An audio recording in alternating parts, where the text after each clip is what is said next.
Dubey sir, you can start now.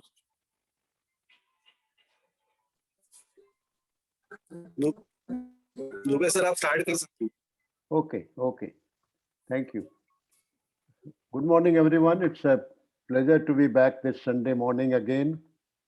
And I'm very happy to introduce you a speaker who doesn't need any introduction. We have Professor P. Krishna with us this morning. And all of us know him so well that there is no need to formally introduce him. And Professor Krishna is going to talk to us, the theme being my journey with Krishnamurti's teachings in the quest for truth. So it will be a talk followed by question answers. We would try to keep a larger time for the question answer session because there are many people who would like to comment or maybe ask questions. So with these words, I want to extend a very warm welcome to Professor Krishna, and I would request him to unmute yourself, sir, and begin the talk. Thank you.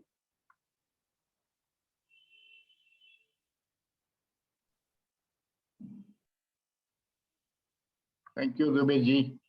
Dubey-ji and I have been colleagues working at Rajghat for nearly 14 years.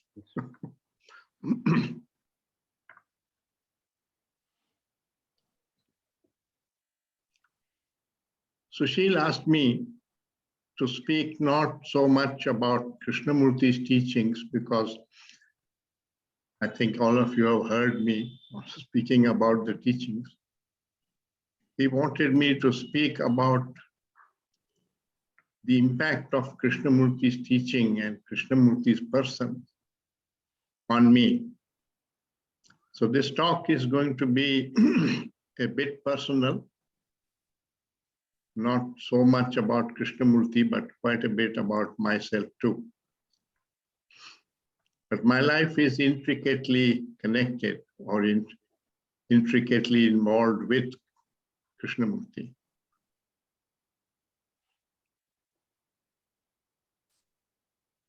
You know, Nietzsche, a 19th century philosopher,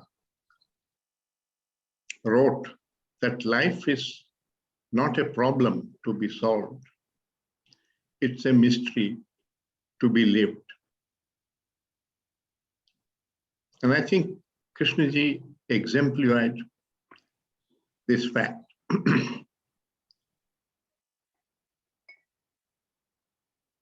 His teaching, if I have understood rightly, is that you begin each day saying to yourself, I don't know the truth. Look for it in your experiences.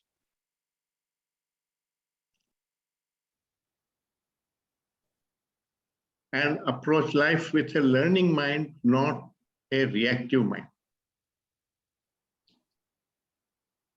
Now, this is also the central approach in science, that you posit reality or the truth as the unknown, and you investigate in order to discover the truth. So my life has been connected with both these quests for truth, the scientific quest as a professor of physics, and also the religious quest or spiritual quest, if you prefer the word, mainly through my interaction with Krishnamurti.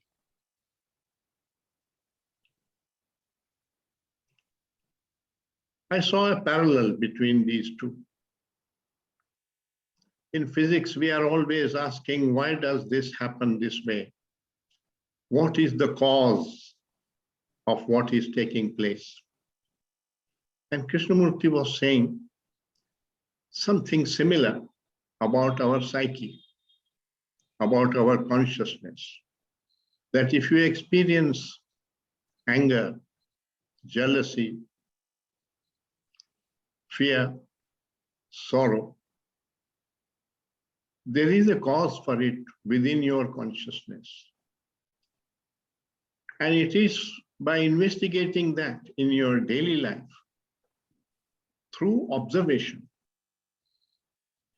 that you grow in your understanding of yourself and of life. And it is that which brings about change,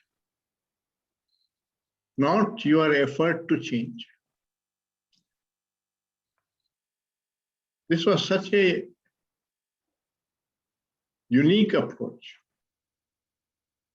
because in science also you can't really change the way nature works.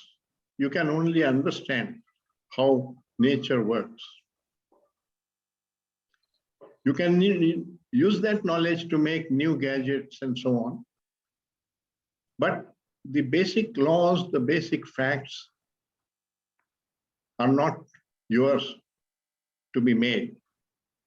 In fact, Einstein made the statement that I find such a tremendous intelligence operating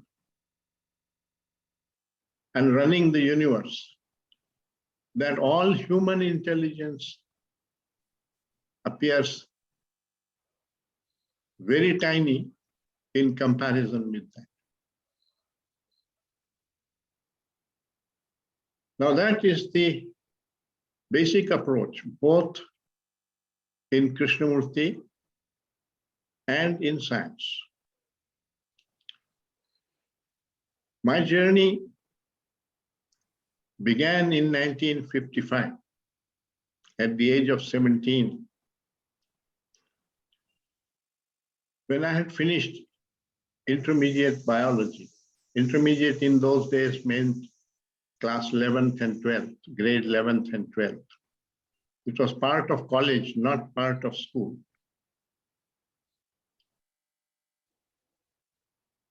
So I was studying in Indore, and I was not very happy with biology. It was in those days very descriptive about plants and animals and so on. Not really deductive or analytic, very different from what it is now. So I told my father, I have chosen biology, but I'm not finding it very interesting, though I get good marks in it. And he said, why do you want to go to medical school then? There you will be studying more of biology and chemistry. Why don't you switch to mathematics? And I said, will that not mean waste of a year? He was an educationist. He was the principal of the college. He said to me, what do you mean by waste? You will be learning something, isn't it?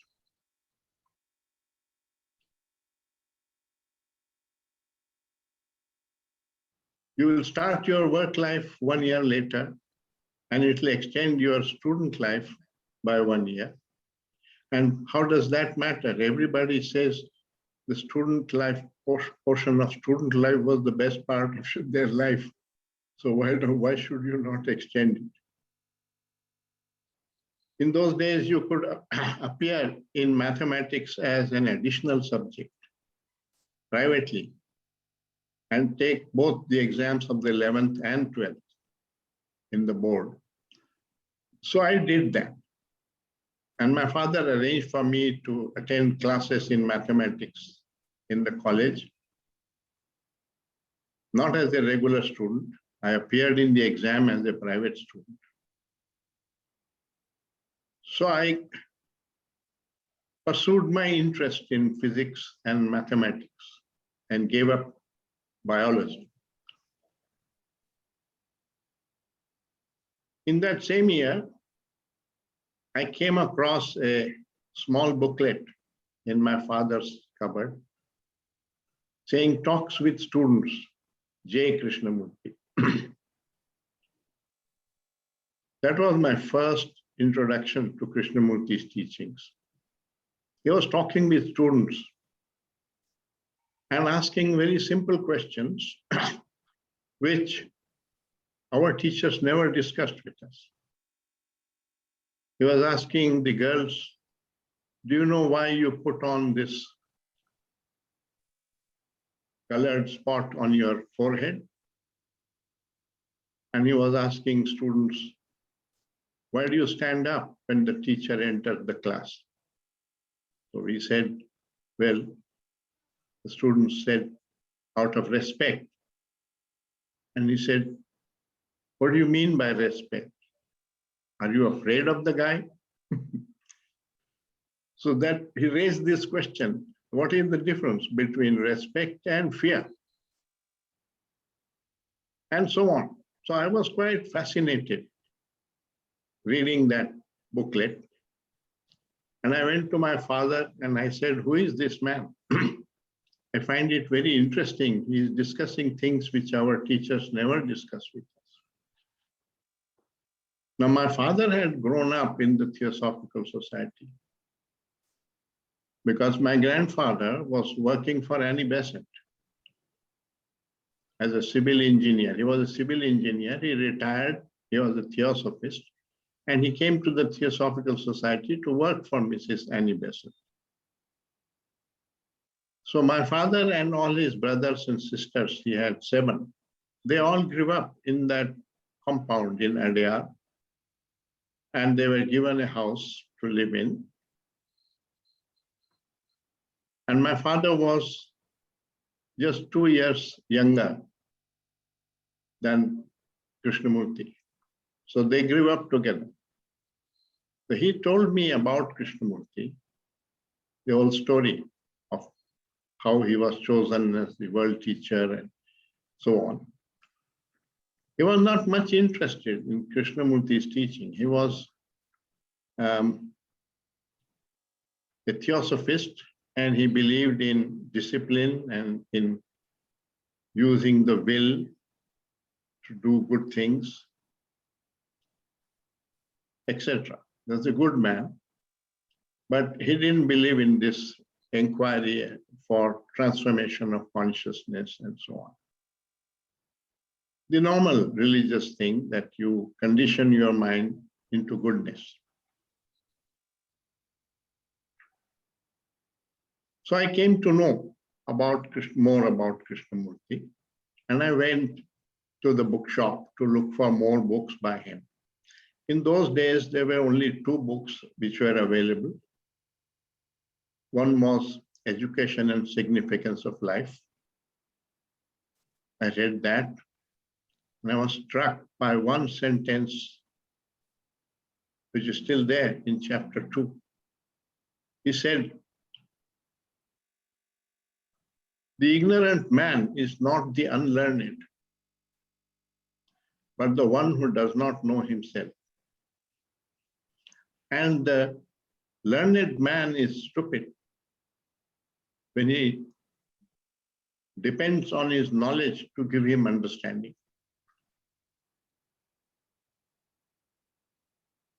It shook all my belief, because we all studied and we all thought that knowledge takes you everywhere, including coming upon wisdom. And he was pointing out that you don't come upon wisdom through knowledge. That is a separate quest for truth, which he called self-knowledge. Self-knowledge is to understand what is true and what is false. Also in our consciousness. In science also, that is the quest, but it is about nature, the external world. And he was talking about this inner world of consciousness. The other book I read was First and Last Freedom. And that more or less were all lectures given by him and question and answer sessions covering more or less his entire teaching. I was fascinated. I was already hooked into it. In 1957, I completed my Bachelor of Science at Holkar College in Indore and joined the Delhi University because that was supposed to be the best university for studying physics. That's how I landed in Delhi, where Professor Ghatak was my classmate.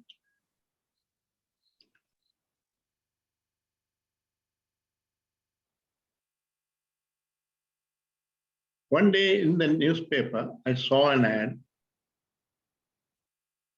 talks by J. Krishnamurti. This was in 1957 during the winter. He used to come to Delhi and give talks in October, November, and so on. So I said, this is the man I'm reading. So I picked up my bicycle and went. It was quite a ways to go to Rafi Marg, where CSIR and UGC offices were there.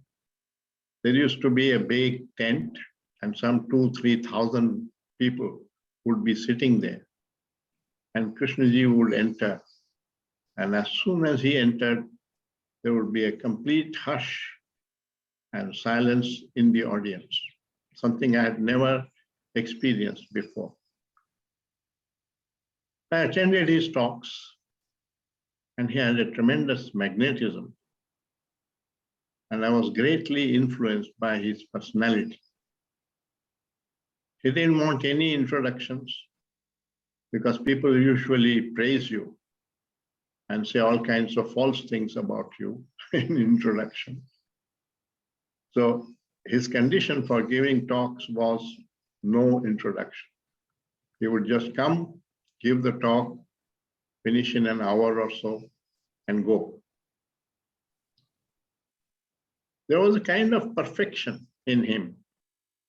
And his talks were so clear, so logical, so sensible, and something we would never hear from anybody else, none of our teachers. He was basically questioning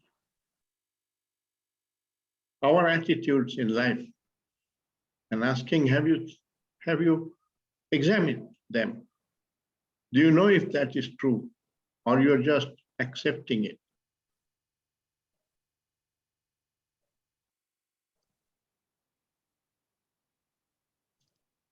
There's a statement by Maxim Gorky, which says that we are free only when we are born for the first few months.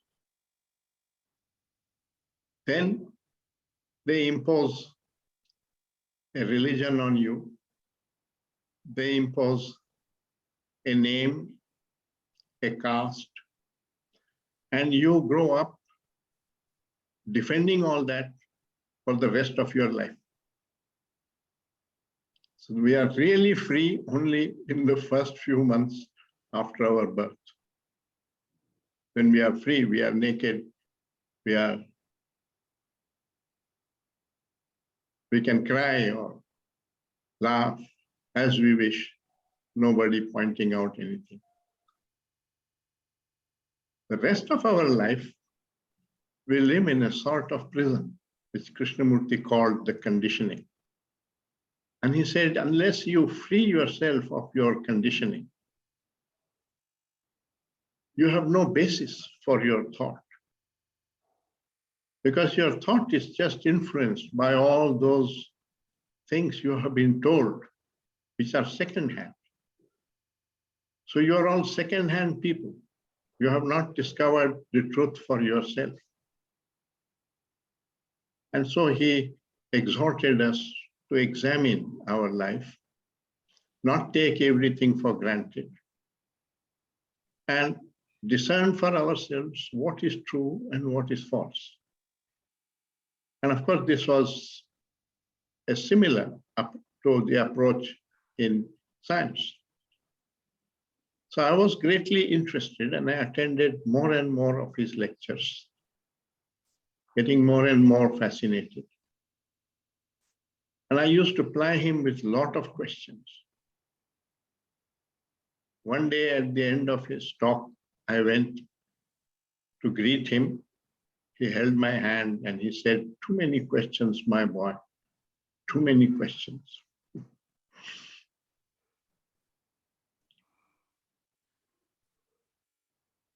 One of my father's friends, who had also grown up in the Theosophical Society, Mr. B. Shivarao. He was the younger brother of Sanjeev Rao. He was a member of the Constituent Assembly and the Rajya Sabha and so on, member of parliament. He spotted me and recognized me. And he said, "How are you here?" And I said, "Well, I have joined MSc classes in Delhi University." He said, "Would you like to meet Krishnamurti?" And I said, "I would be delighted." He said, "Well, come home, come and have lunch." He had a German wife, Kitty Shivrao. You know, Germans are so thorough, everything is orderly. So his house and the kitchen was all like that. So I went, and that was my first meeting with Krishnamurti. 1957, I was 19 years old. I think it was January 58. So I would have been 20. He asked me, "I'm studying." And I said, "I'm studying physics." And he said, "Why are you studying physics?" I found it rather strange because everybody studies in order to get a degree and get a job. I thought he was finding fault. To get a job, to settle down in life.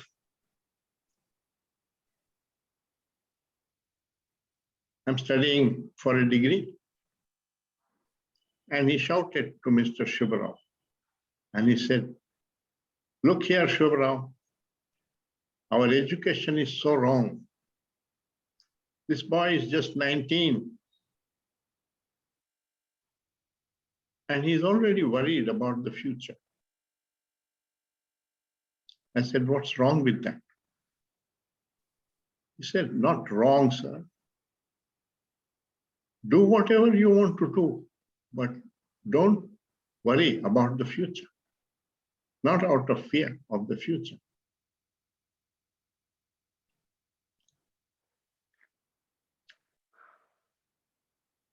Beg, borrow, or steal, but don't worry about the future. I was shocked. I said, "Steal?" He said, No, I don't mean steal, sir. That's just a phrase. It means do anything, but not out of fear of the future."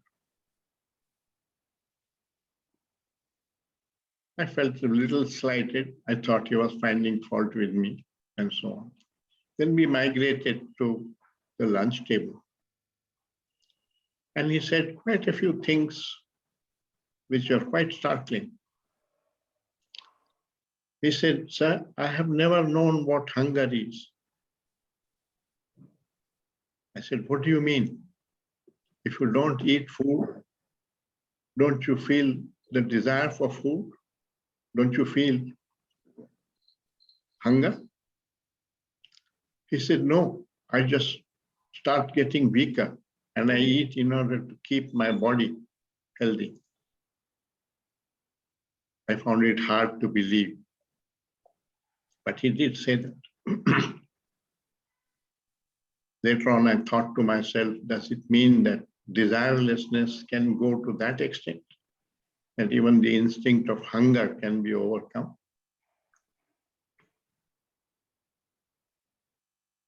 The other thing startling he said was, "I have no recollection of my childhood. I don't remember the face of my brother." Now, his brother died in 1925. Till then, they were together as buddies. That means Krishnamurti was 30 years old.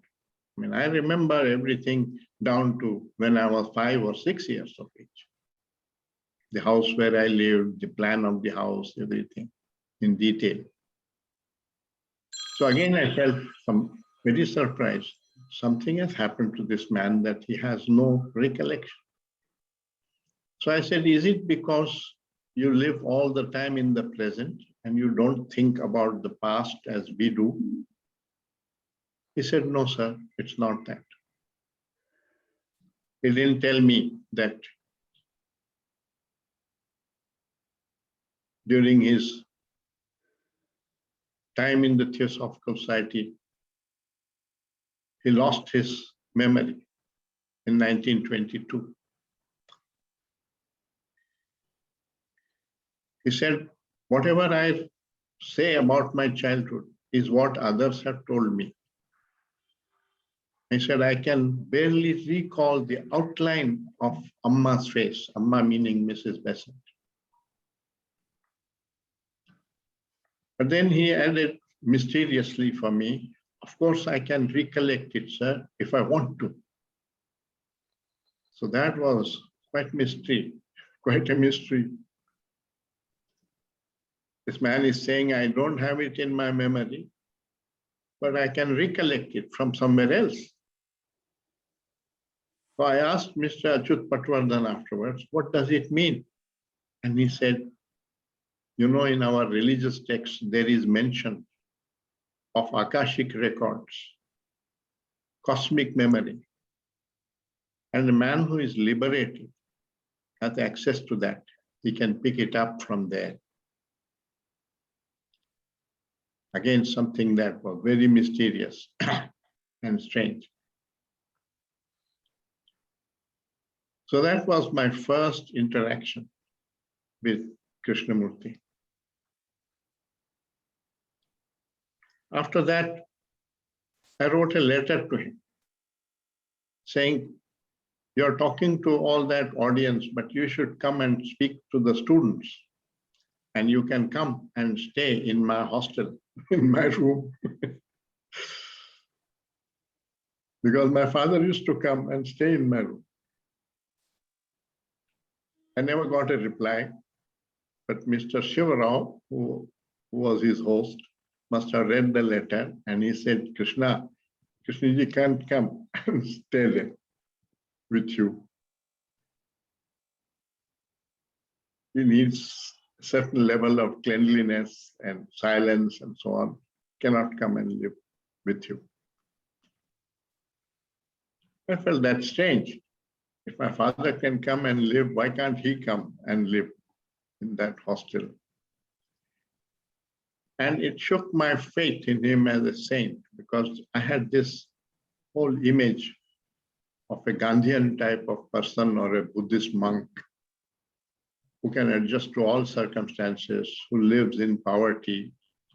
And this man was staying with rich people, traveling by plane and so on. So I began to doubt whether he is really a saint.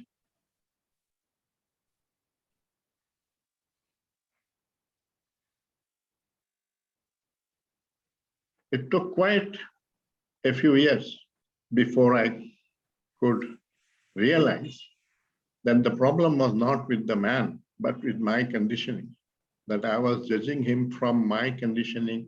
I had a certain image of a religious man, and he was not fitting into that image. But even though I sort of discarded him because of all this, the inquiry didn't leave me. Because as I mentioned, I had this great interest in both the scientific inquiry and in this inquiry for self-knowledge, which he was talking about. So though I may have had doubts about him being a saintly person,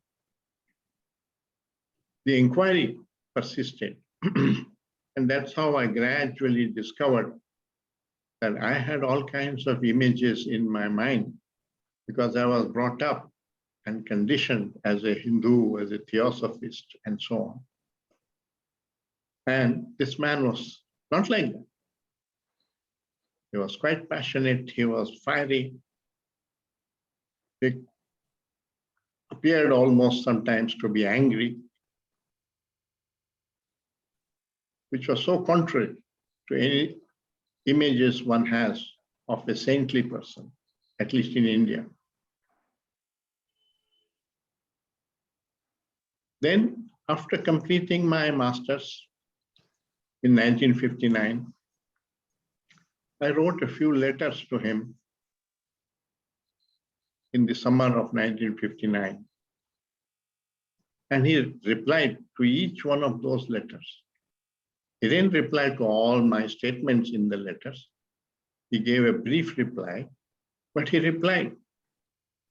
And I was greatly impressed that just a young boy writing to this world-famous man, world teacher, and he finds time to reply to this boy.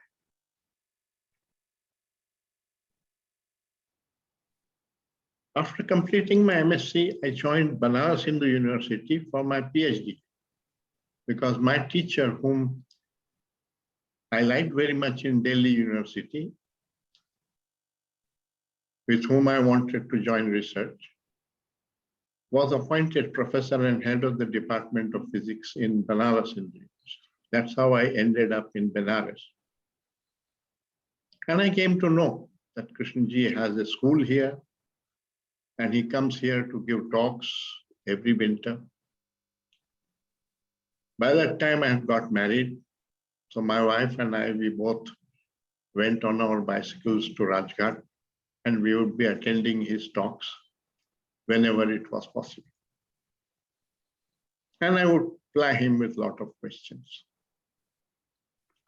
Some of those questions were very, his answers were very revealing and educative. I'll try to recall some. Once he said in his talk, a disciplined mind is a lazy mind. That was so contrary to anything in my conditioning. I said, what? So I went after the talk to meet him in the study center, what is now the study center at Rajghat. He used to stay there. And I said, sir, there's something I didn't understand in your talk today. He said, what? I said, you said a disciplined mind is a lazy mind. I don't think so. Because a disciplined man is someone who is punctual, who does all his work,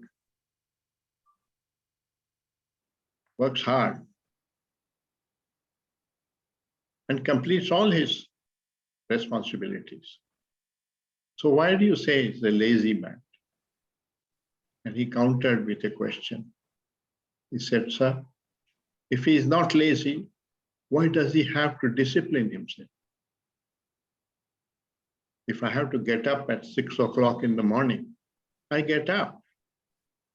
But if it takes a lot of discipline to get up at 6 o'clock in the morning, I'm lazy, isn't it? That taught me the truth about these opposites, corridor of the opposites, that whatever you willfully cultivate, the opposite of that is the truth. So if you are trying to cultivate courage, the truth is that you are fearful. Because if you don't have fear, why do you have to cultivate courage? And similarly, if you're trying to practice non-violence willfully, then really speaking, you're violent. Because if you are no violence in you don't have to practice non-violence. So his statement came alive that virtue is not something you can practice. It is a state of consciousness, a state of mind. And you come upon that through wisdom, through understanding of yourself, which is self-knowledge. He said self-knowledge is the key to wisdom. And it's wisdom that brings about change. Just as in science too. When you have a deep insight, you means any scientist. So Einstein has a deep insight, gives the theory of relativity. It changes our worldview. In the same way, he is saying, if you begin to understand yourself, it changes your relationships, the way you view your work, your relationships.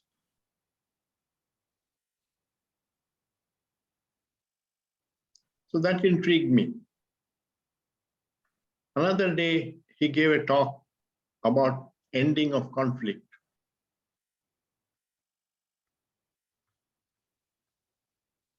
Again, I felt, how can you completely end conflict? So I went to him after the talk and I said, sir, your lectures are fixed 6 months in advance and announced. If someday you had to give your lecture, but you didn't feel like it, would it not create conflict? That's very common in we fix something and then we are in no mood to do that. So we have conflict, we force ourselves to do it. He said, no, sir. If I don't feel like giving the lecture, I won't give it. But it has never happened. Now, he had been speaking for 60 years, and his lectures were always announced in advance, the whole program. And he's saying, it has never happened that I didn't feel like giving the talk. Which told me that freedom from conflict is not an outer thing. It is freedom from resistance from within, the moodiness that we have. So it means there is an inner state of virtue or order where conflict disappears because you are not opposing anything that you have fixed. You want to do that which you have fixed. So there is no conflict.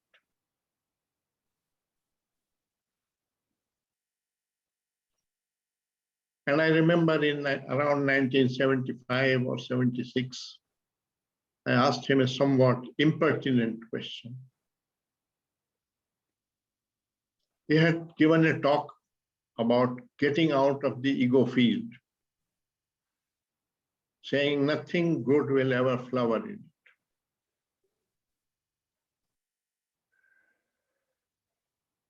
So I asked him, sir, the Buddha came and went. Jesus Christ came and is gone. Krishnamurti has come and he will go. But the stream of society goes on the same way. Nothing changes in there. So why do you give so much importance to one man freeing himself and stepping out of this ego field when he can't really help the people in the field who are his colleagues? He said, who is asking that question? The man in the field? I said, I can only ask from the field because that's where I am. He said, for the man in the field, this has no value because he measures everything in terms of reward and punishment. And freedom is not a reward. I said, I understand that. I had, of course, read quite a bit by then of his teaching and engaged in that inquiry. I said, I understand that. But my question still remains. Hasn't this man done something only for himself because he is now happy and he sees great beauty everywhere and so on, but he's not able to help his fellow man? He said, what do you mean by the word help? I said, help a man break free from the field if you can. If you can't, then improve the conditions in the field. I meant social work, which is what people like Annie Besant and Gandhi and so on had done, a lot of social work, and we admired them for it. And Krishnaji said, you mean say, sir, better bathrooms in the present, better fans, better curtains and so on? I said, yes, even that, if you can't break the prison and liberate that man, then at least improve the conditions in the prison. Then he said, when one man steps out of the field, it affects the whole of the consciousness of humanity, because the whole of the consciousness of humanity is one. I was out of my depth with that statement, so I kept quiet. Like that, whenever one attended his talks or met him in person, he would leave you with a question. That was the greatness of this teacher. And as you dwell on that question and investigate it for yourself, whatever wisdom you are capable of comes to your mind. That is his teaching. His teaching is you don't have to understand the teaching. You have to understand yourself. And for that, you must approach life with a learning mind and not a reacting mind. Because the reacting mind is always either trying to take revenge or feels that great attachment because you are being praised and so on. So it's all external. And the real problems are within you, internal. So he was all the time directing attention to the inner state of being, not the external circumstances. Because those circumstances you can't control. Life brings various circumstances. And if you depend on circumstances for your happiness, then you can be sure only occasionally you will be happy. And he was talking about a happiness which is eternal, permanent.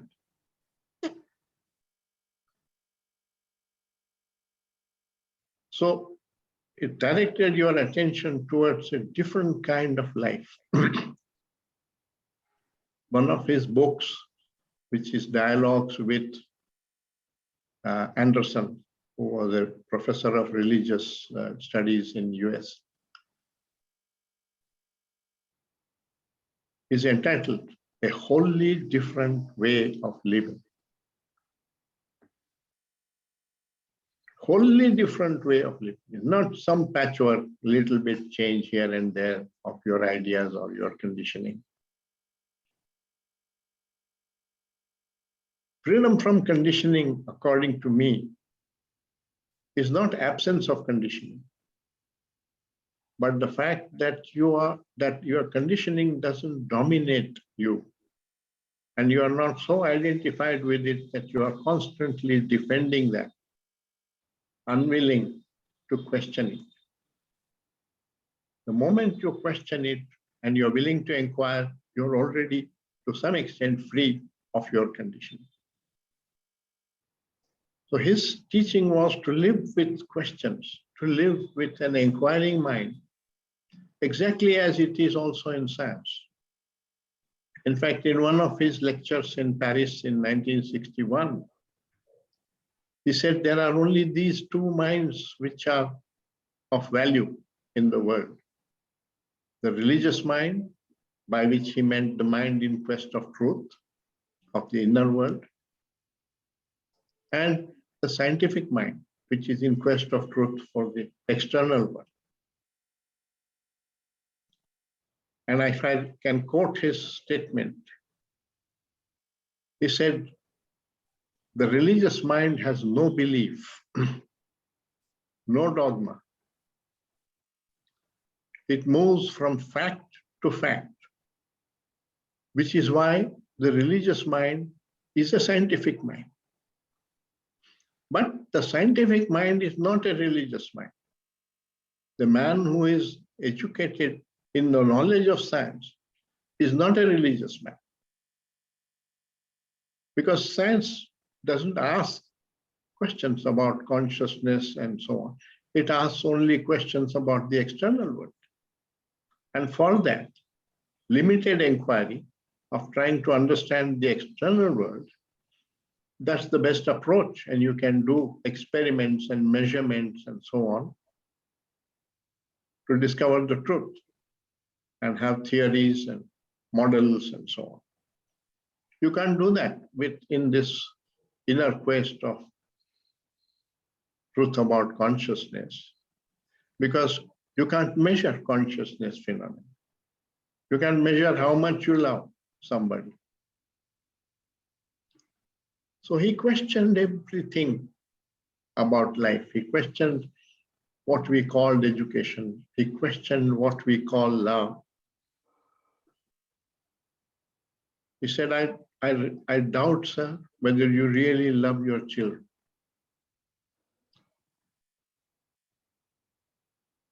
We think we know what love is, but he is saying you don't know what love is.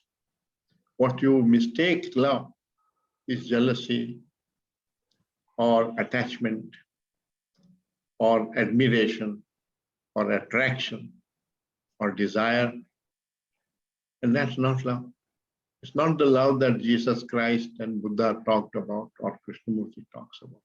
So you really don't know what love is.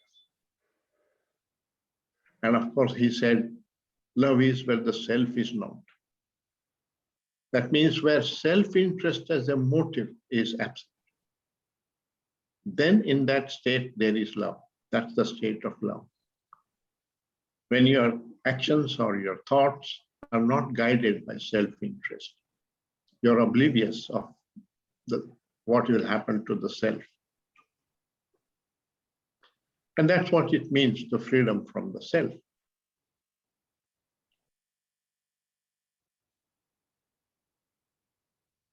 There are other minor things which I discussed with him, but I'll mention only the major ones. One day he said to me, not in a talk, but in private, sir, is there anything unique about this country anymore? And I said, sir, maybe the way human beings have affection for each other, for their colleagues and for their family. I can't say it is unique because it's there also in the West, but perhaps not to the same extent. He left me there.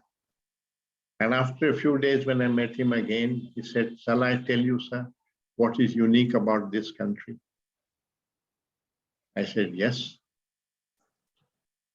He said, it's perhaps the only country left. I have gone around the world and I have watched carefully. This is perhaps the only country left where the poor man still smiles. Those are the kind of things he noticed. Because he was all the time living with a learning mind and living with questions himself. He was all the time living his teaching. And that was the beauty of the man. He's not a scholar, not saying something from his knowledge, from his mind. He was saying something out of his perceptions.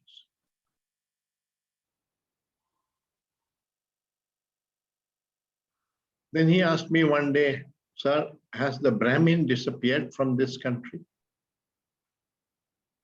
And I said, well, it depends on what you mean by Brahmin. 1/4 of the population here considers themselves to be Brahmins. I didn't know at that time that the number of Brahmins in the caste are much fewer than 1/4. I knew that there are 4 castes, and I roughly said 1/4. He said, no, sir, not by birth. That is so childish. Do you know what a Brahmin is? I said, what does it mean to you? And he said, I'll tell you. When Alexander attacked India, he won against the king, Porus. And when he entered the town, he found everything arranged perfectly. City was clean, doors were open, they didn't need locks, there was no theft, and so on. He found an excellent administration. So he asked Porus, who was responsible for your administration? And Porus said, well, there was a Brahmin who was our prime minister. But he has resigned because we lost the war. So Alexander said, call him. I would like to speak with him. So a man was sent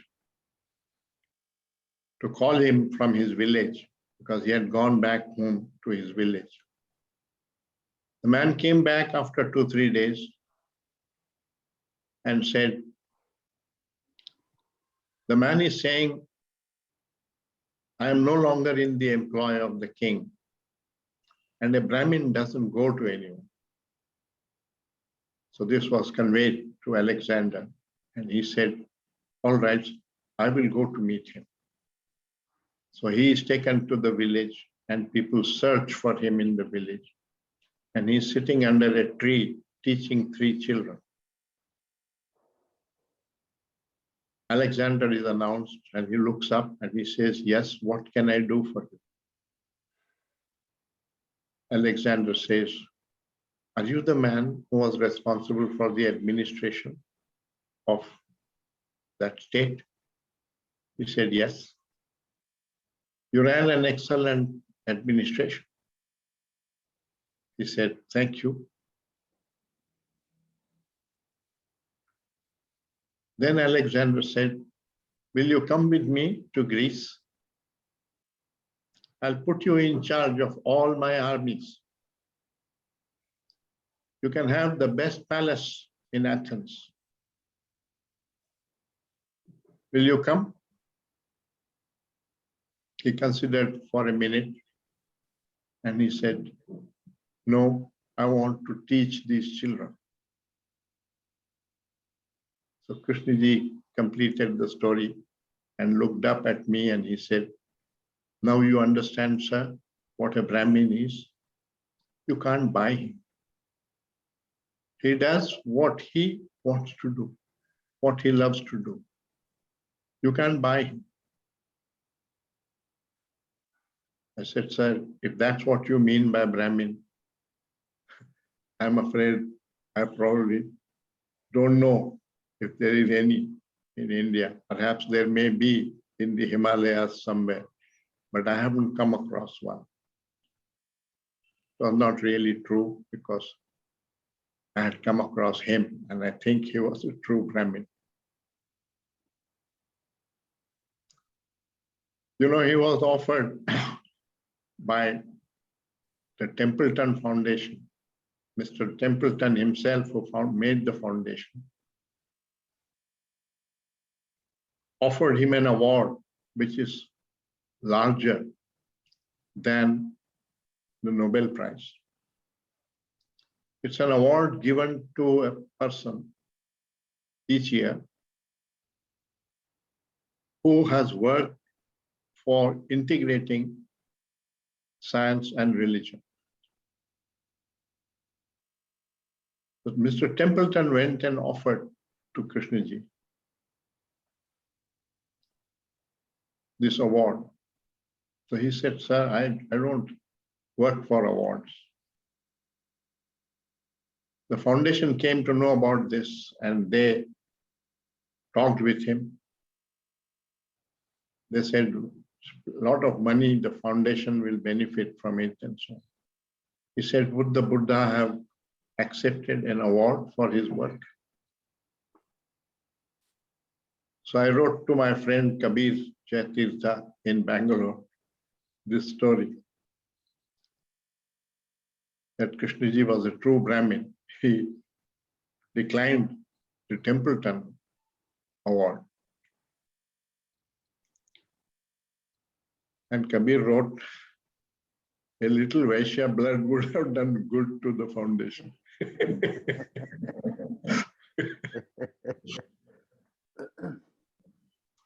Anyway, that's how that man was. So his teaching is not simply something from the mind. He lived from his heart. In 1977, I had gone for a conference in England, scientific conference. And I was invited by the principal of Brockwood to visit. So I went to Brockwood. And there I met David Bohm and Asit Chanmal and others. Krishnaji was giving talks. And we had a dialogue among ourselves, and then we decided to ask some questions to Krishnaji. So a special dialogue was arranged, which was taped by Scott Forbes, and he gave me one of those tapes. And that tape I transcribed, and that transcription is what appears in chapter 3 of my book, A Jewel on a Silver Platter.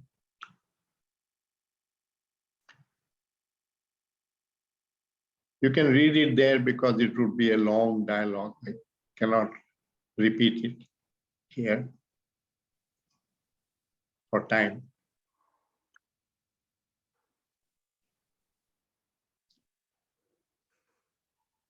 But I asked him again a question which was bothering me.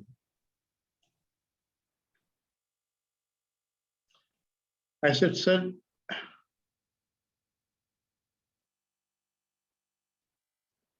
are you sure that a man who is caught in the ego field can step out of it? He said, what do you mean? I said, well, because he has the ego colors his perception. And because it colors the perception, he doesn't see the truth. Truth is distorted. And because he can't see the truth, therefore the ego persists. So where does this vicious circle end? And how do you know whether a man caught in the ego field can end it? He said, because I see it.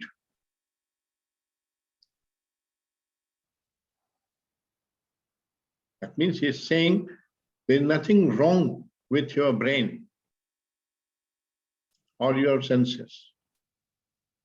You can perceive it, but you are blocking yourself. Therefore, you're not perceiving.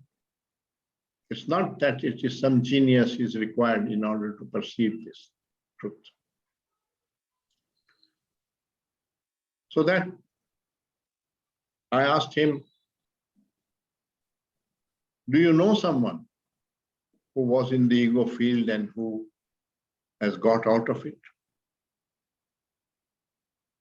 He said, I won't answer you that question. I thought he doesn't want to name people because it would create rumors and so on. I said, all right, sir, were you once part of the field and did you step out of it? And he said, I question it too. I question it too. He didn't say yes. And he didn't say no. He said, I question it too. And indeed, you find in his biography,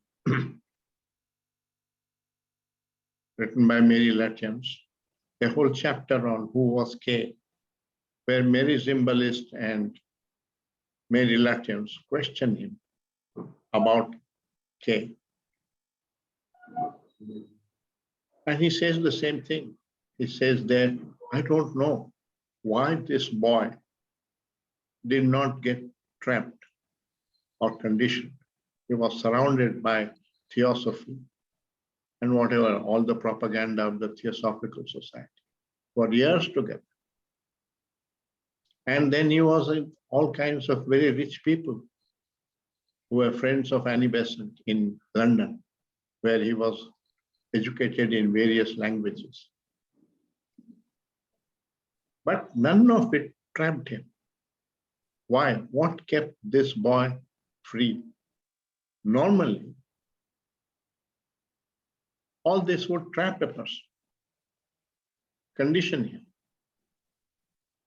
either into desire or into dogma, and so on.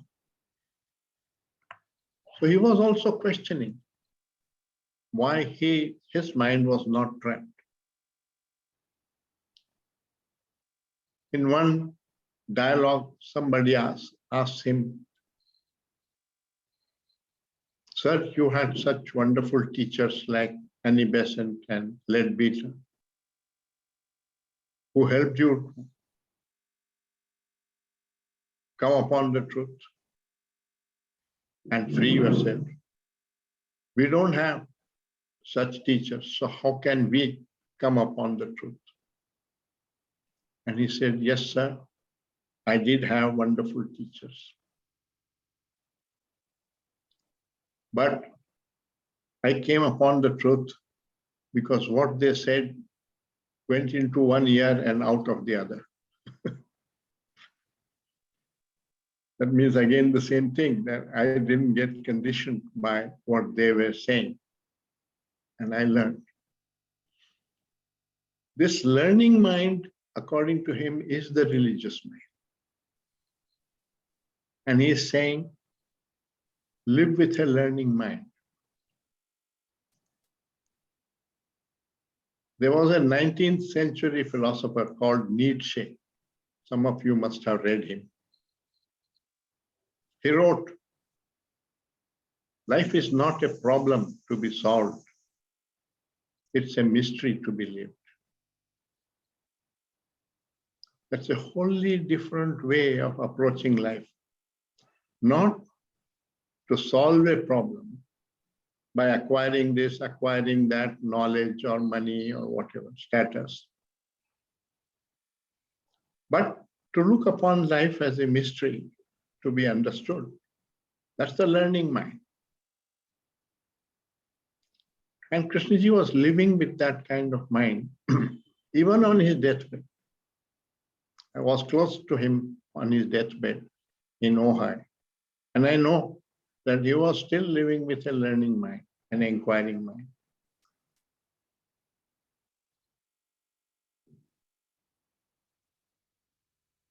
And he said the learning mind is the religious mind. Not all this phony stuff of religions, beliefs, worship, and all that. So that's, to me, that is the central transformation he is talking about. Not that you have to achieve absence of jealousy and absence of anger and absence of violence and so on, then you become a religious man. No. He's saying whatever you are, how are you approaching that? Are you approaching that with a mind that is judgmental, which is controlling, which is interfering? Or are you approaching that as a mystery to be understood, to learn? So his teaching is start each day saying to yourself, I don't really know the truth. And examine your life in order to discover the truth. If you live that way, wherever that kind of mind takes you, that's where you get.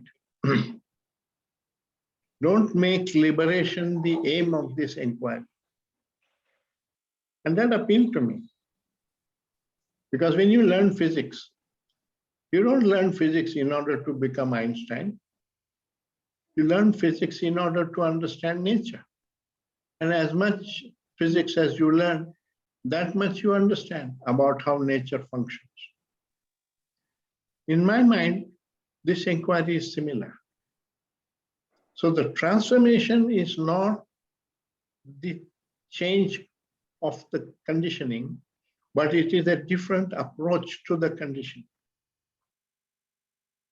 You're not attached to it, you're not identified with it, you're not defending it, you are questioning it, and you are learning about yourself every day. This learning is not like knowledge, not accumulating. So you don't accumulate those answers and feel proud that you now know a lot. It says truth cannot be known. It needs that kind of mind. And to go from the reactive mind to the learning mind, that is the transformation. We think the transformation is liberation, and we have concepts about liberation. But when you make liberation the aim, it becomes another ego process. This inquiry itself becomes an ego process. So that's how I have understood his teaching.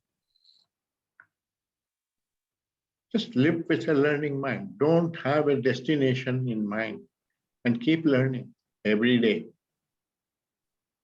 It's a mystery to be understood. Actually, that is the spirit of science too. Right now, in science too, we are facing a situation where we felt that we have more or less understood all the galaxies and how they are forming and so on. And suddenly we have discovered that all that we know is just 5% of the matter in the universe. We have understood.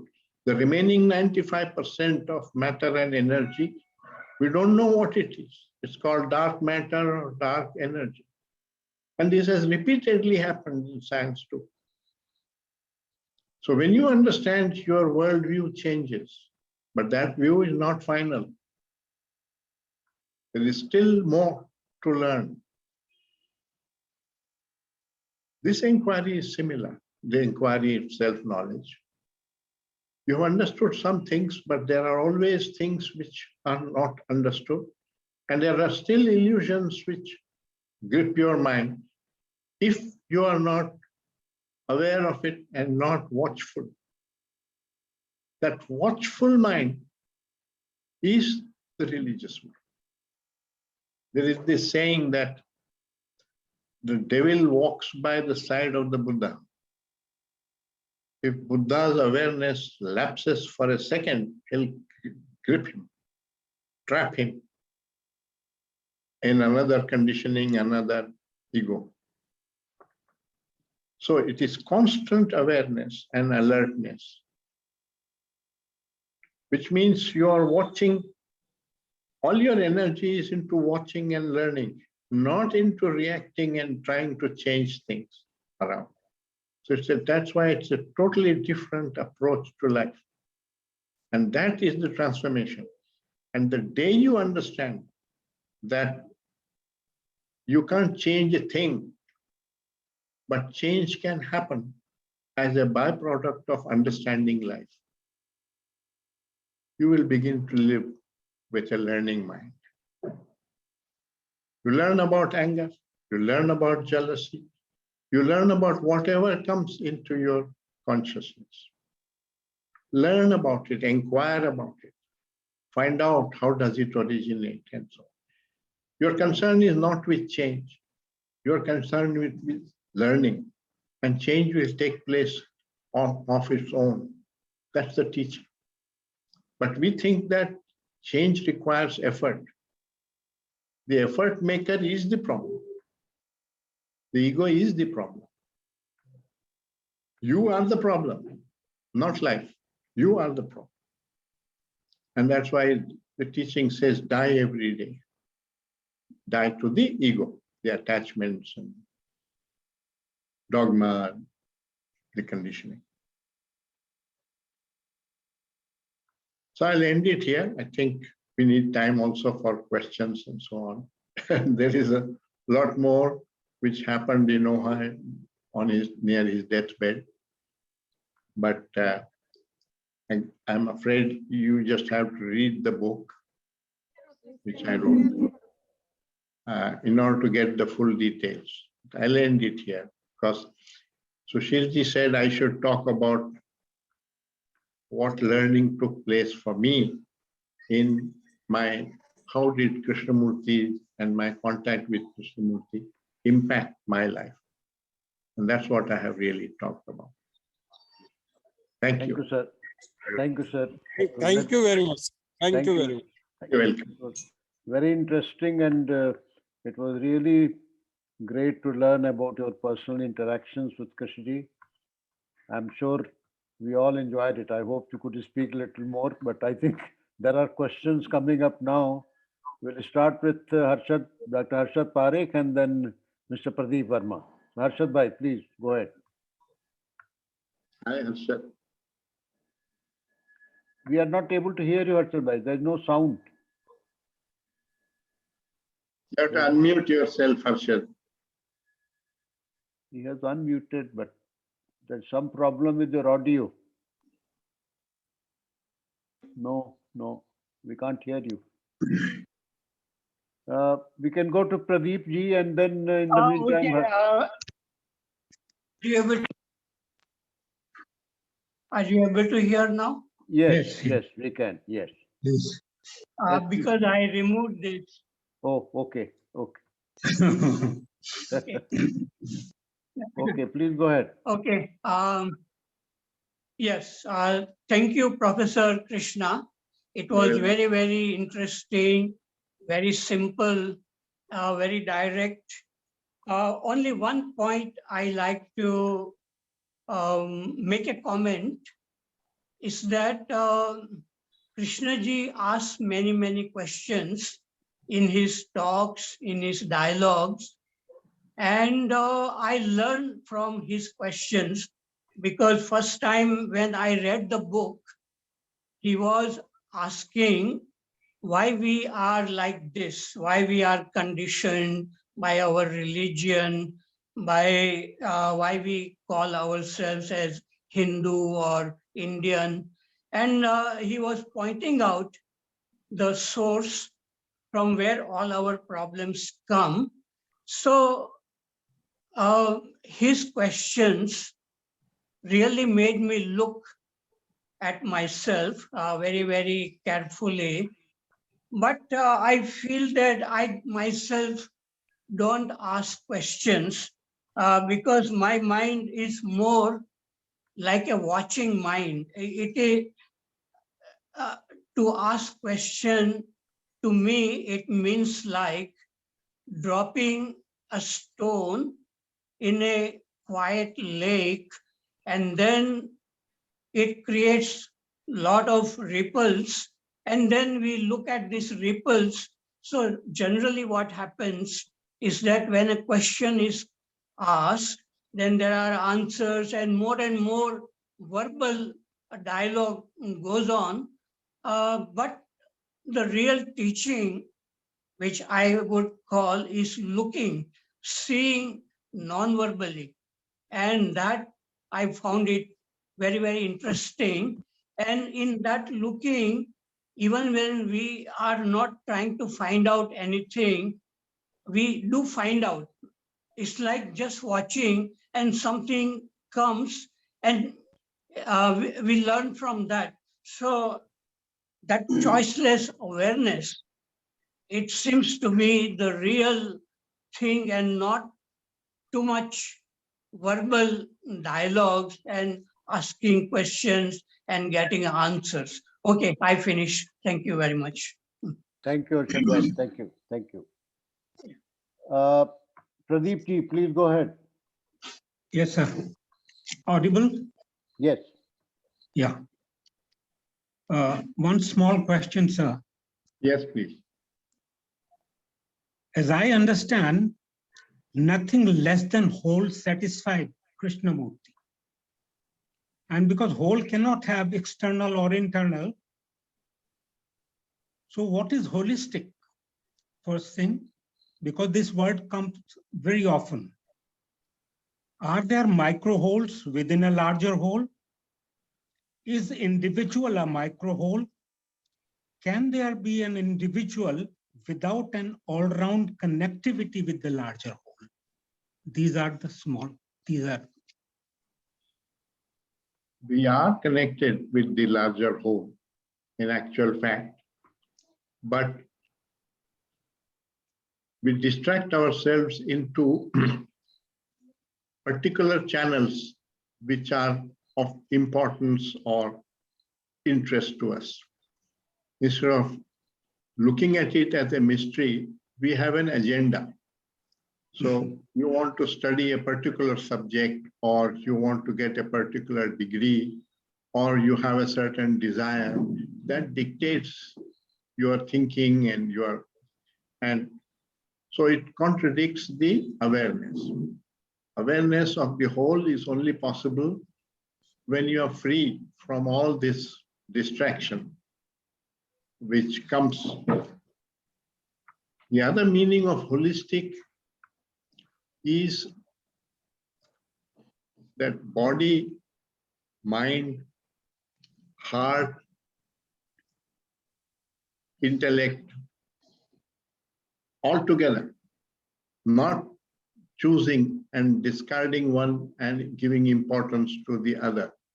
That is again interference with the reality, with the actuality. All these are components in us. We have emotions, we have thinking. Nothing that nature has provided us with is useless. You need imagination, but you have to learn what is the right place of imagination and what kind of imagination produces illusions and complications. You have to understand what thought can do and what thought can't do. So if you don't stay with this question, you don't understand. You will use thought where thought is not relevant, and you will not use thought where thought has to be used. So that's why I feel that the question is important. It's not just watching. As far as your inner peacefulness is concerned, just watching will do that. So you can just watch the clouds go by and the river flow and see a certain amount of beauty, perceive beauty, and feel peace. We all do. But that's not learning. You learn only when you have a question about it. Also in science, when you say, why does it rain? Well, because clouds form and come. Why do clouds come? Because the wind blows. Why does wind blow? Because there is temperature difference. Where is the temperature difference? And so on. So you learn a lot about how nature functions. And in the same way, if you don't have those questions in your mind, you won't know. You will just watch, and it's beautiful to watch. There is nothing wrong with it. But it's not learning. It's a good experience, but it's not learning. So the question is important. And Krishnaji has often said that you must live with questions and not with conclusion. You may have come to a certain conclusion, but drop the conclusion. Again, look at it.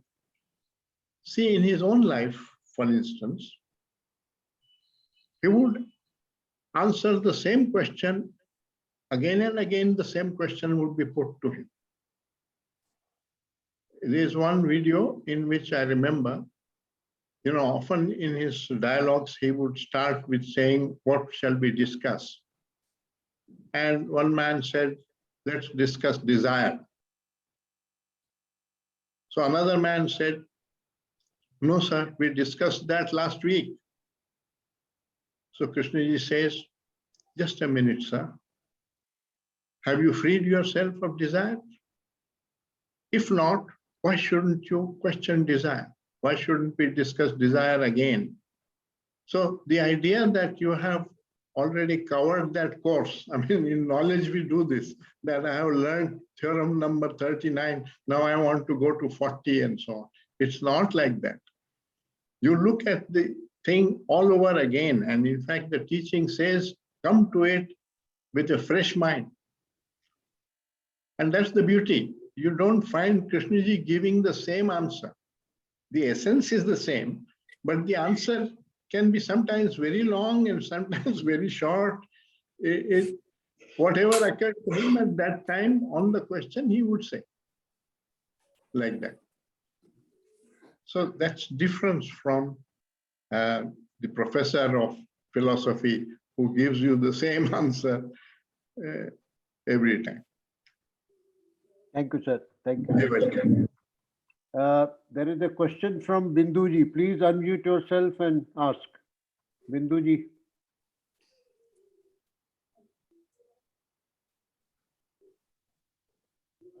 I think. So thank you. Thank you for allowing me to ask a question.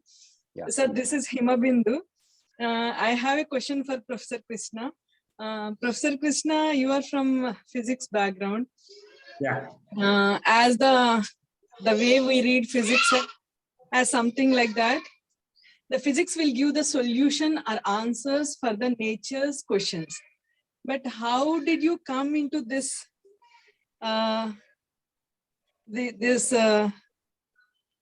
philosophy, how it gives the answers to the questions? And also one more question is something like that, but it has no experimental thing. The physics person will only believe the things when experiment also says something, what theory has formed. Then how did you come to this path? Because he also relies on observation. He's saying observe in your daily life. Don't separate religion from daily life. If you do that, it becomes an escape. So connect it with your daily life. If you feel jealousy, it's an opportunity to learn about jealousy. It's something that is arising within you. And it's telling you that there is something you have not understood in life. That's why this negative emotion is coming. So it's an opportunity to learn. And instead of that, we judge it and we said, one should not be jealous and therefore we want to get rid of it or we escape from it and so on. Same all about boredom or about desire and so on. If you just condemn it, that's just an opinion. But if you watch it, it is something that is arising in you and the conflict is also arising in you and you can learn about it through observation, not through only intellect. So I agree with Harshad that it's not just a verbal inquiry, but the verbal part creates the question.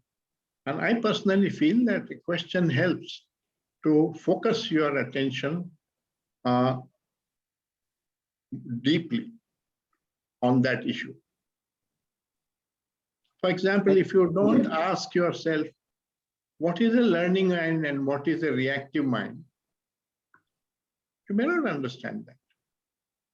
And you may go on with a reactive mind and say, I'm learning, I'm observing the reaction.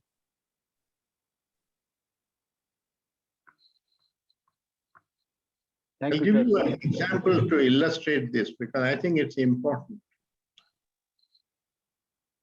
See, I've been a teacher of physics. And as a teacher, one takes a lot of pains to prepare your lessons and then communicate with the students and so on. Supposing a student goes out and says, Professor Krishna is a lousy teacher. He may know all the physics, but I don't understand what he speaks. And his friend conveys this to you, saying he was bad-mouthing you, he was talking ill of you, he was saying you are a bad teacher and so on. Now, if it's a reactive mind, it says, what? I work so hard. This chap doesn't pay attention in the class and he bad-mouths me afterwards. Let him come. I'll scold him and so on. So that's a reactive mind. It's not learning anything. On the other hand, if you have a learning mind, you take that as an input of information that there is a student in my class who is not following my lectures. And as a teacher, it is your responsibility to convey the subject to the people. So it's not happening at least with one student. And that's what he is expressing. Then you ask yourself, are there more students like that? Am I perhaps assuming too much knowledge on their part already and talking about their heads? So next day you go to the class and you inquire from them. Did you follow what I said, what I did yesterday? And I find there are who did, but there are many who did not. And so I come to know, I begin to understand that I'm assuming a certain amount of knowledge which they don't have. So you can correct your teaching.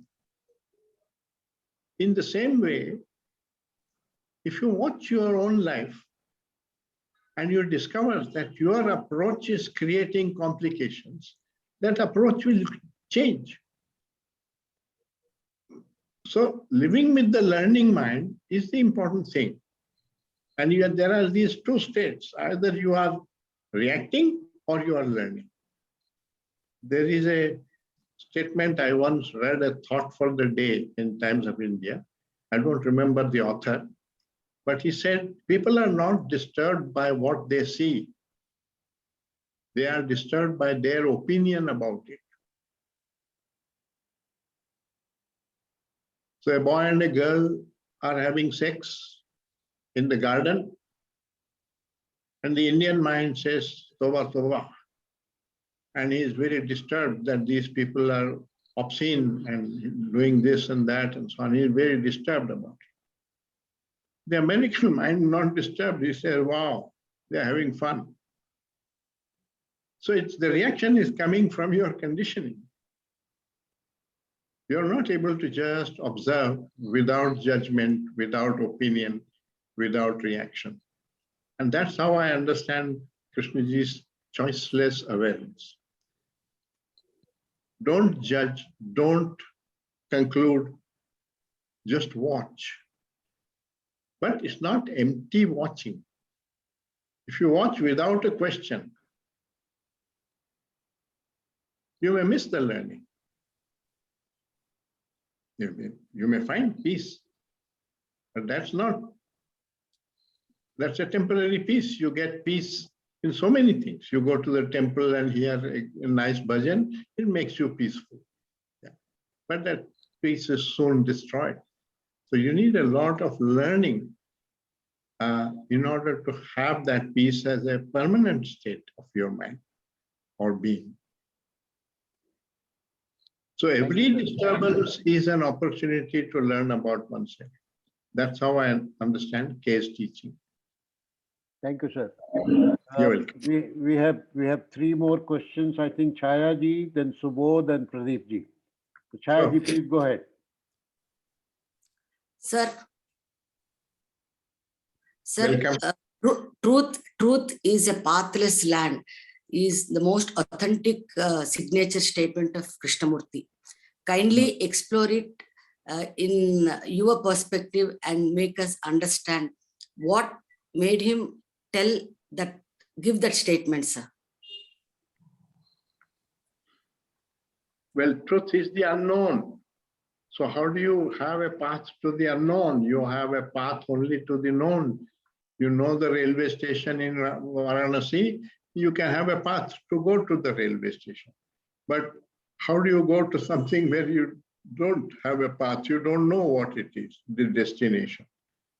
So truth, if you posit the truth as the unknown, so that you have to discover it.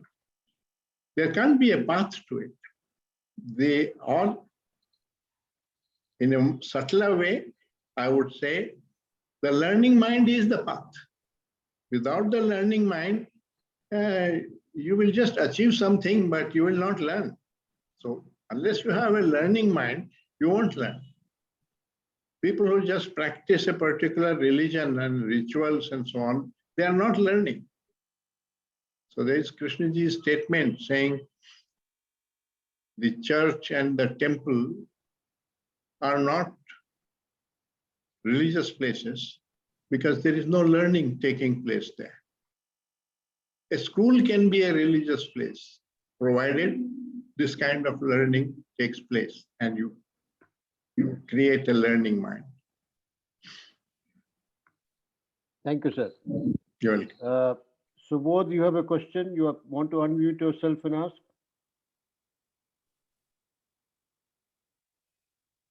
We can't hear you. You want me to read your question from the chat box?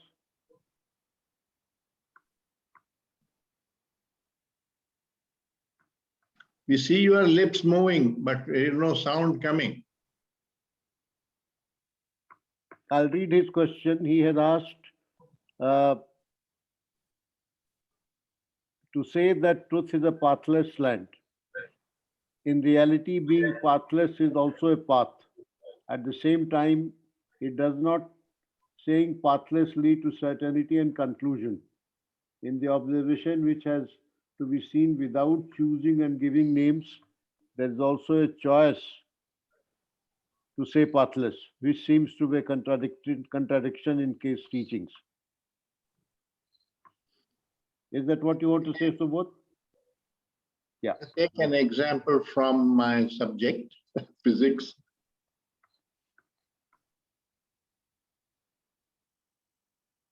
In Newtonian physics, time and space were unconnected with each other, two separate entities. Now, Einstein was trained in classical physics. So his training said space and time are separate from each other. In one's experience, one never sees them mixing together because one never comes across an object moving with a velocity comparable with that of light. And then the effect is so small that you can't notice it. So in his experience also, it was not there. How did he come upon the perception that space and time are not independent of each other?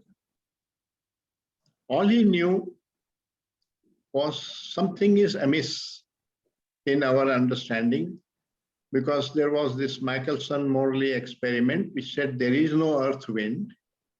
And so it was not clear how light gets transmitted and so on. So he was wondering, the knowledge created the question, and there was wonder. And then there was this flash of insight that this assumption that space and time are unconnected with each other is not true. And he came to it because he did a thought experiment in which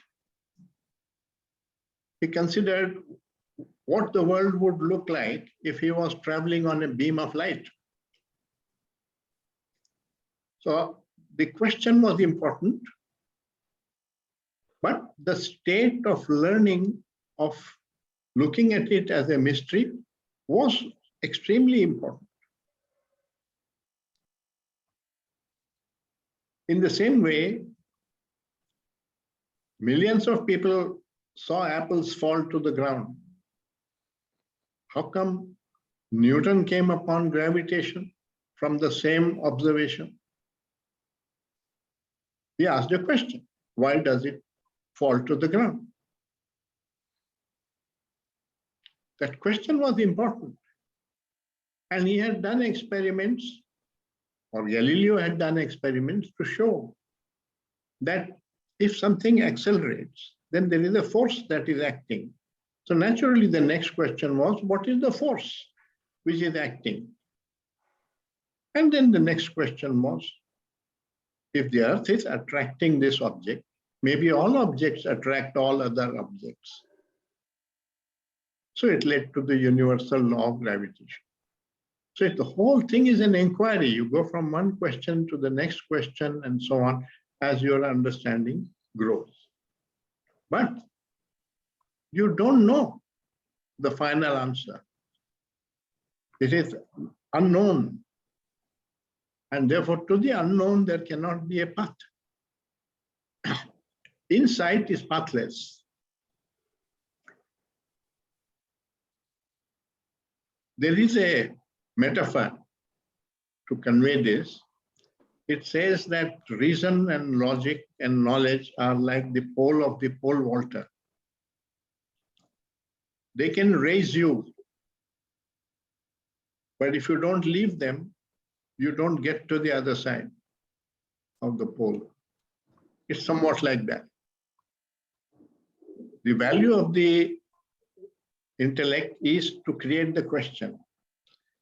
But intellect cannot answer the question because it cannot enter into the unknown. It's a product. It's the child of the known. But the known can create the question. So how does the mind discover something? All great discoveries, whether in science or in art or music, great discoveries have been made that way. You don't know earlier what you're going to come upon.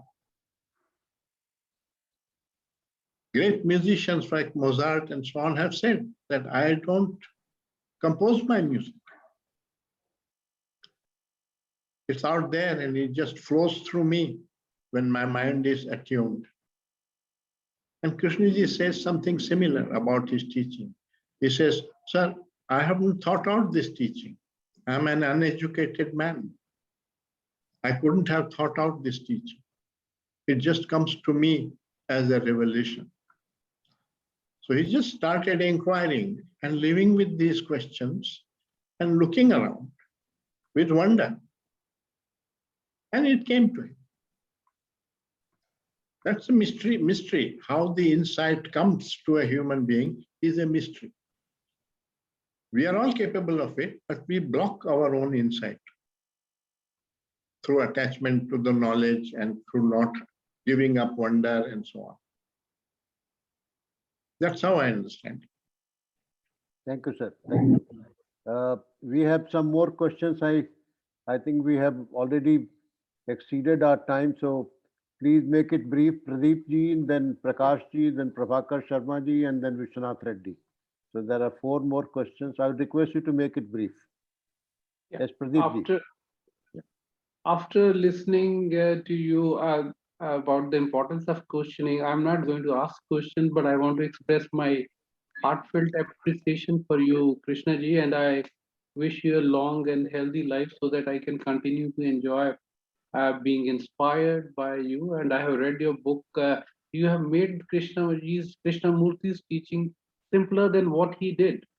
So I really enjoy that. And I'm not putting you on a pedestal. I see you as a friend, and I will criticize you also when I experience pessimism in them. But I have deep appreciation right now. That's all I want to say. Thank you. I loved what you said and made it beautiful.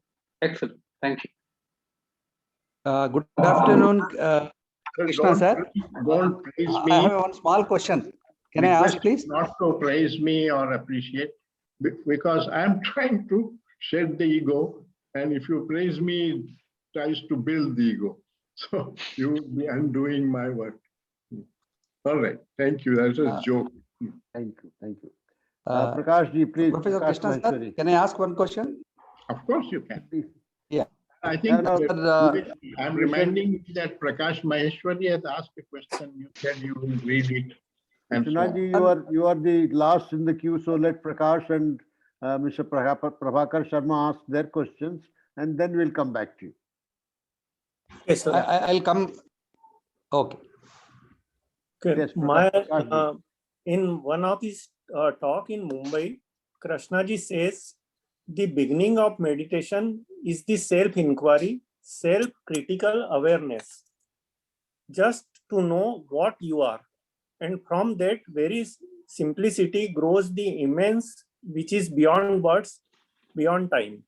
So my question is, what is self-critical awareness and how it is different from seeing without judgment or without criticizing or other terms Krishnaji used?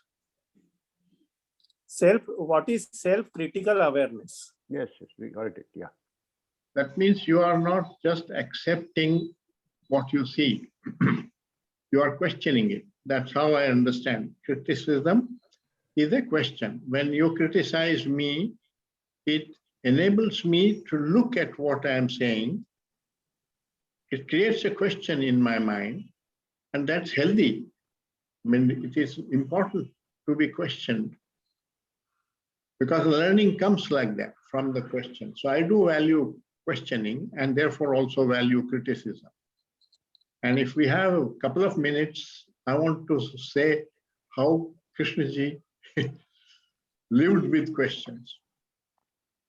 I met him in Brockwood in 1981. And he said to me, sir, the other day a man came here.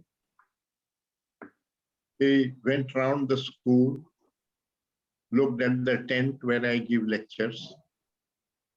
He came to see me and he said, you have a nice thing going on here, haven't you? So I thought he is saying that Krishnaji has set up something for himself, that he is self-centered and so on. So I said, oh, sir, there are always people like that, who cares? And Krishnaji caught hold of my hand and he said, no, don't brush him aside. I watched myself for a whole week before saying it's not true. So if Krishnaji needs to watch himself for a whole week because somebody thinks that he's acting all this out of self-interest, we need to watch for a whole year before coming to that. That's being self-critical. Thank you, sir. Mr. Prabhakar Sarma, please go ahead. Namaskar, sir. Namaskar. Is it wrong to fix a goal or vision in one's life and pursue it, sir? Nothing is right nor wrong. If you approach it with a learning mind, you will learn what happens when you fix a goal and try to achieve it. And that learning is important. But if you are only looking for fulfillment of that goal, and then you will experience frustration when you don't arrive at the goal. And when you arrive at the goal, you will come upon pride, both of which are ego states. So if you have a learning mind, you will discover that also for yourself. What are the consequences of approaching life with an aim or with desire? There's nothing right or wrong about it. It's the illusion which creates the problem. And if the illusion is there, if the problem is arising within you, it means there is some illusion in your mind. And the way to end the illusion is to discover what is true and what is false. So that's the question you have to engage with and answer it through observing your consciousness in everyday life. Sir, Krishna, sir. Vishwanath Reddy. Yes. Yeah, please. Yeah, you said, the liberated man stepping out of the field has tremendous effect on the human whole consciousness. That's quite obvious, actually. You also mentioned in the book.